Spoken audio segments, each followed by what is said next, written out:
देखिए, आज हम लोगों का दो मुद्दा है।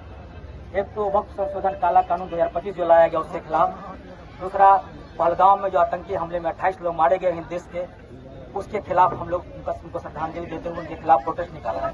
और हमने सरकार से मांग किया है कि मोदी जी, आपने कहा था कि नोटबंदी करके हमने आतंकवादियों का कमर तोड़ दिया है, तो उसके बाद हमने देखा कि आपने पुलवामा हमला, बड़ा हमला हुआ जिसमें 40 जवान शहीद हुए, वो नोटबंदी के बाद, और आज तक उसकी जांच हुई, पता नहीं चला कि आतंकी आए कहां से, आरडीएक्स आया कहां से। दूसरा, अभी हमने देखा कि पहलगाम में एक आतंकी हमला हुआ, उसमें 28 लोगों की जान गई, और आप हाथ पर हाथ धरे बैठे हुए। हमने देखा कि आप सऊदी अरब के दौरे से लौट रहे हैं, खुशी हुआ कि शायद मोदी जी पहलगाम जाएंगे, कश्मीर जाएंगे, वहां के लोगों का हालचाल पूछेंगे, लेकिन उल्टे हमने देखा कि मधुबनी में चुनावी सभा कर रहे हैं। यह अफसोस की बात है मोदी जी, इस देश के और जो भी लोग मारे गए उनका एक परिवार था, दुख झलक रहा है, और पूरा देश उन तमाम लोगों के साथ खड़ा है और मांग भी कर रहा है कि तमाम लोगों के परिजनों को जो उचित मुआवजा। लोगों ने कहा कि नाम पूछ के मारा जा रहा था, जबकि ये बिल्कुल बात गलत है कि नाम पूछ के मारा जा रहा था, लेकिन आपने इसको दंगा भड़काने के लिए, हिंदू मुसलमान करने के लिए ये एक मैसेज फैलाया गया कि नाम पूछ के मारा जा रहा था। अगर अब्दुल गोली चला रहा था तो अब्दुल रहमान गोली चलाने वाले को रोक करके वो खुद गोली खा रहा था। ये हिंदुस्तान की खूबसूरती है। आज हिंदुस्तान के अंदर जो खूबसूरत चीज सामने आया है। दूसरा, हम लोगों का जो वक्फ संशोधन कानून है, हमने कहा सरकार से कि आप इसका फायदा गिना रहे हैं कि वक्फ संशोधन कानून से हिंदुस्तान के मुसलमानों को फायदा होगा।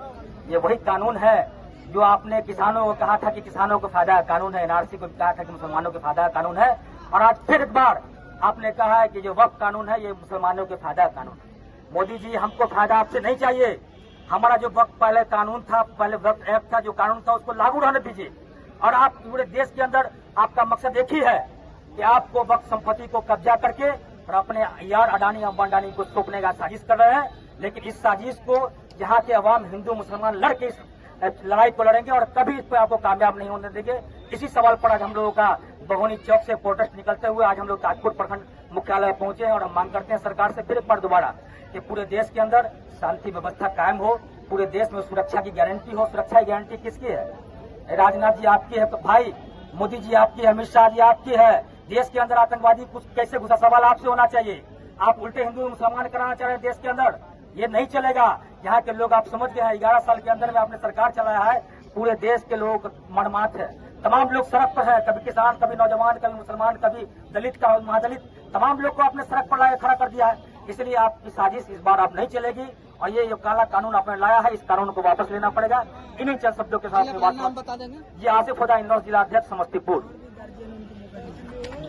अभी इस सभा को आगे बढ़ाते हुए हमारे बीच कार्य अनवार साहब है, वो अपनी बात को रखेंगे।